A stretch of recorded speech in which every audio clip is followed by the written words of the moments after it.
another new file in that folder named whatever you just named that exported table. What did you save it as? File type? I saved it as a text file for now, but I'll show up how to do. So this is what comes up. It's not even actually tabbed, it's comment delimited.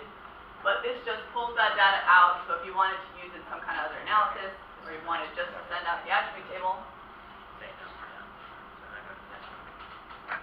So let's go back and export it again, but this time, we have to give it a different name, obviously. But let's export it as a D-base table, and that's going to enable us to use Excel rather than a text file.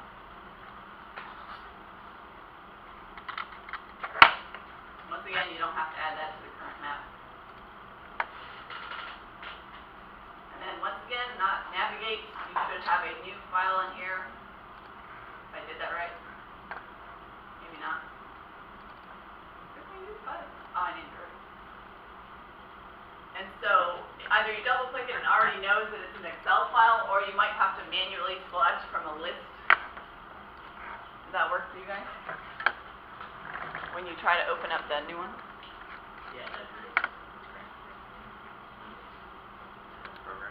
Yeah, so if it's not recognizing that it's an Excel file, you need to actually browse and find Excel, which is frustrating. There you go.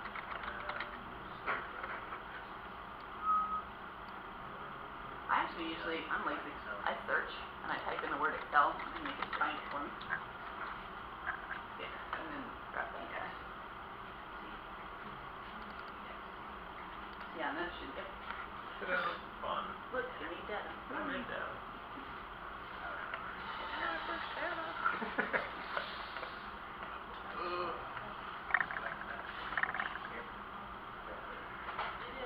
I'm unavailable for 4 hours and I'll have a business. I'm ignoring you. It's okay, somebody just tried to call me. Successfully, you've already done it. I want to go to work. Oh, they left me a voicemail. I want to go to work then. No, we did that in class. We did the exact exercise in class. It's in code, Do we get paid? not output. No, we exported it and made you guys. This is exactly. Can't be that hard. Oh, okay. It's mind numbing. That's what it is. Hey, at least you don't have to get people to work that don't want to work. Huh? At least you're not trying to get people to work that don't want to work. People to work that don't want to work. What do you mean? Like that was my job as a babysitter all day. Alright, so while she's catching up, does anyone else have any questions or things they're curious about? Tools that didn't make any sense? Pretty straightforward, right? Matt, are we good? Yep. Awesome. Alright, so I think that's pretty much it. But what Matt wanted me to do is introduce you to something you'll be using with his exercise. So obviously what we've just done is actually pretty simple, but GIS has the capacity to do an almost uncountable amount of things. And a lot of those things are housed right here in this little red toolbox with a guy named ArcToolbox. So everybody open that guy up. You should get this window or this new here. And you can see there's just an absolute amazing amount of stuff once you start opening up all these files of what you can do, right? We're not actually going to go through too many of those. Let me think. You wanted me to try clip, right? Yeah, I can't think of what could be clipped by what. I guess I could clip it and just have it not matter, right? Can you add a point outside the county? Maybe? Oh, good idea, yeah. So everybody, we're going to have to go back to this point shapefile and make ourselves a new point. So really hitting home this point. So, in case you're lost the first time, we want to create a new feature. This window either pops up or you need to select it manually, and let's create just a couple points outside of Orange County. And once again, you want to save your edits, you want to stop editing, and now, what if we were interested in just only having the points that we find in Orange County? That's why we do something called clip. Do you guys have trouble with the editing? Yeah. No. Let's catch everybody. Oh, sorry. You're good. Yep. We don't do that right now. But yours is just because, remember how you had all your toolbars? This is like one of the toolbars I'll show you. But for now, let's just make it.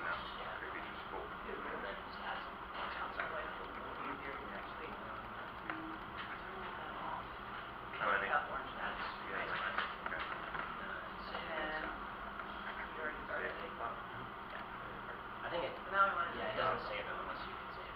hit save it. Okay. I can't remember, like, not that, you sure? And now I'll wait for everyone else. But so what happened here is once again you need to click on this. Oh, wow, and I you don't really went out put there. a name in that. Yeah.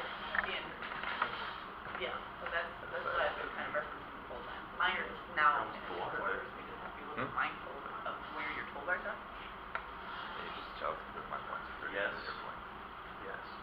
Alright, does everyone have a series of points both outside and inside Orange County? Yeah. Yes. Awesome. So now what this gives us the ability to do is take Orange County and kind of use it like a cookie cutter and just cut out only the points we're interested in. So what you want to do is if you have our toolbox open, navigate to the one that says analysis, and then the first one says extract, and we want to go to clip. And the symbol's just sort of like the actual hammer means this is a specific tool. Toolbox means it's just a series of tools in one area, okay? So once you double click on clip, one thing that I find really helpful if you're not familiar is click on this button. And the cool thing about this is it gives you a definition of what this does. And then actually, as you look at each of the different things you need to fill out, it tells you what that is. So it tells you when you look at input, okay, that's the feature to be clipped. When I look at clip, that's the feature that is doing the clipping. And so you can either drag, drop down menu, select it, or I like to just drag and drop. So drag your points over, put them in input, drag Orange County over, and that's your clip feature. Once again, you want to save this inside of that folder we've been using this whole time, just for consistency's sake. Give it some kind of name. Okay.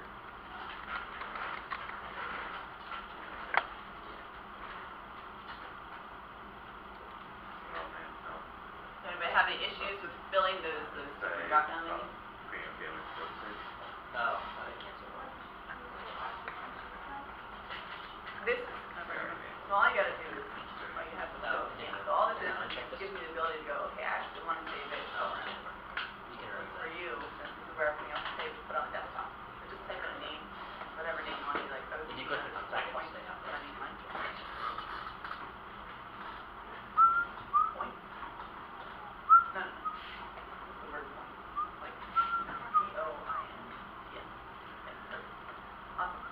So, alright, so everybody, if you hit OK, what you're going to see is it takes a little moment to process. Oh. That was actually pretty quick. But you'll see that it's kind of working in the background, processing your request through that tool, basically. And this little guy down here is going to pop up as to whether or not you were successful in your endeavor. And now you should see that whatever you named that came up. So now you have the original points. And if you turn those off, you now also have a layer of just points in Orange County. Oh, okay. So this is one of those really commonly used tools. You're obviously going to get all these data sets. The idea being if you only want to work in Orange County, you can use Orange County to clip the roads, you can use Orange County to clip the land use cover, you can use Orange County to clip the point shapefiles. So you're all just working in one sort of like bounding box, essentially. Okay. You want to do a buffer in Orange County? Sure. So another real common one is proximity. And this guy named buffer. Actually, I'll just make a buffer on the point. So for me as an ecologist, there are some times where you have these random points that you've assigned, but you actually want to sample things within, like, let's say, a 50-meter radius of that point. So that's when you use buffer. So once again, you can either select from the drop-down menu, or if you're lazy, you can just drag and drop. So let's take those new points that we made and use them here. Let's save this once again in that same area. We can just name that buffer. And now there's one other thing we have to choose, obviously, the size of the buffer. So let's all just go with 50, and then the units, let's go with meters. And so once you've got all those populated, you should just be able to hit OK. Once again, you're going to see that it's kind of down here processing. It gives you this window as to whether or not you were successful. And it's going to take a second, but eventually, you're going to see some circles pop up. Maybe.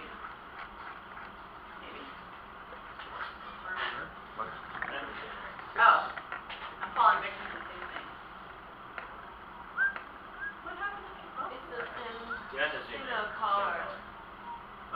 zoom in. You need to change the color. Oh. Yeah. No, my points are actually so big that 50 meters is actually also the same size. Alright, so zoom into one of those points and you'll see, give it a more fun color. You'll see that you've created a buffer, and just to double check for fun, let's go back to that measuring tool that I mentioned earlier. Go to distance, go to meters, and try to get an idea, okay, if I click here and then I go out here, approximately, like I said, this isn't a super exact way to measure things, but it gives you an idea that, okay, I did actually make something with a radius of 50 meters around this point. So what are the other really common tools? Go to the geoprocessing thing at the top. I think those have those. Ah, can't think of how I we... never used those ones. Yeah, most of the time I'm just using flip, honestly. Yeah. We need to, I mean, it's data. What? I think we're should be back in a second. Okay. I'd call it Find the just right search there. bar. What? The search bar. Oh, Ah, good yeah, idea. I can call it. So up here in the standard toolbar, there's one that says search, or you can hit Control F, and it's going to bring up yet another window. And so, obviously, it's once again pretty easy to get lost in this myriad of files. So if you didn't remember exactly where clip was located, you could just type in clip, search for it, and it's going to bring up all the different things that have the word clip in it. We actually specifically just want this one. So it's going to bring you to that same menu, just in case you can't remember where that's located. And so, I have one more thing I think. The really cool thing for you guys, obviously this is like the most whirlwind basic introduction, and the software can do so much more. But the nice thing is, as UCF students, you have access to free training online, which is kind of cool. So, I don't think we have time to do this right now, but basically if you take yourself to the Esri website, Esri are the people responsible for making ArcGIS, and you make yourself an Esri account, what you can do if you're interested in enrolling in some of these courses. So this is a screenshot of my account. If you go to my training, it gives you a list of whatever courses you've enrolled in. This would normally cost you some money, but because you're UCF students, you get it for free. So I highly recommend contacting me. I can get some codes for you so you take this for free. So, just have like very basic stuff like basic raster data, spatial analysis, just a little more advanced training on your own. So if you're interested in that, like I said, just email me, make an Esri account, and I'll be able to email you some codes to enable you to take some of these courses. Sound good? Also, the cool thing about the Esri website, let's just go there anyway. We got some time to kill, looks like. So just type in esri.com. And another nice thing about Esri is it actually provides you with a little bit of content for your map making. So, for instance, you can get some base maps that just kind of fill in the imagery. If you had points but you didn't necessarily have like a background raster or you wanted something that looked a little more detailed, it actually gives you a wide variety of things that you're able to, if you have an Esri account, able to download and pull into ArcGIS. Some of them cost money though, so some are free. But this kind of gives you that idea. Does anyone have, I think we're pretty much done. Can you add a base map real quick? Like add an aerial real quick. You can do it from there.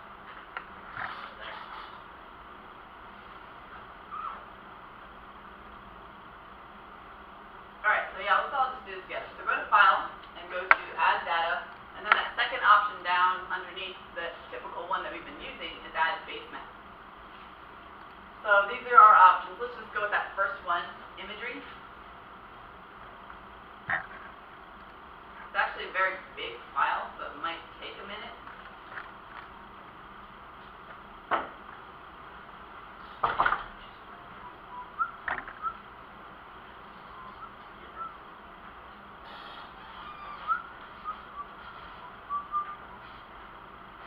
This is the problem with these computers. Your personal computers are probably a lot faster. So is your personal internet. But these kind of take a really long time to load this kind of thing. So this might not work the way we want it to. The back I was saying earlier, that helps a lot with the base map. Oh, is that Like, what the it's problem? a night and day difference, which took me a year to figure out. I broke it. I'll have to Yeah, get I them. broke it too. Unfortunately, I'm not allowed to download things, so I actually have to get the IT guy to come out and download things for me. It's really frustrating. Oh yeah, on the road. Yeah, mine's not responsive. I think it like improves the caching or something. I don't know. Oh wait, you don't even have. Yeah, that mine's not even. Oh. Did anybody anybody successfully pop up? No, I killed the program. This is one of those things that you'll have to remember, go home, make an Esri account, and try to pull up a base map if you have ArcGIS. Hey, Is it doing something? it's responding. See that little globe that's spinning? That's like a processing waiting symbol, essentially. If you have this on your computer, if you download the service pack. It works. You might have to turn off the other layers to see. Right now you're like super, there it is. There. Aha! What? You can just turn off Orange County. There you go. The world. Yeah, no. There you Oh. go. No. Oh, so you're in here. So this is just looking at sources. You want to click on that one all the way to the left, right here. This button right here. Oh, okay. And now that's actually looking at your drawing order and your JSON. That's if you wanted to know where your layers are being sourced, like where they're being saved. Which, yeah, it's kind of weird because it looks exactly the same. You just have to know that subtle nuance of someone on the left. Alright, so we did it. Look, we got a base map. Step. Does everyone have this base map or something that looks kind of vaguely like this? So what this does is, let's say I didn't want my points to just be on this kind of purpley blob of Orange County, right? I could turn that off. And now I actually know where the points are, maybe, on a landscape. And you can actually see pretty nicely that if you did the original task correctly, you sort of have a point that looks to be an intersection. I forgot which roads these are again. One of these is Orange Blossom Trail. You should have something that looks a little bit like that.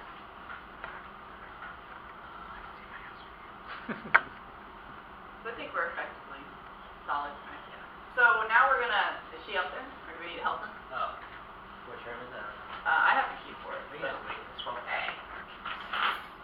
Look.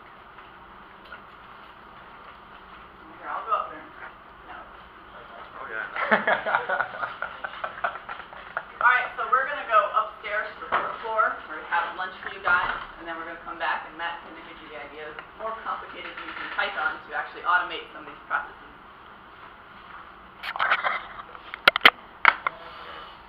So all you gotta do is just go up the stairs and go to room named 415.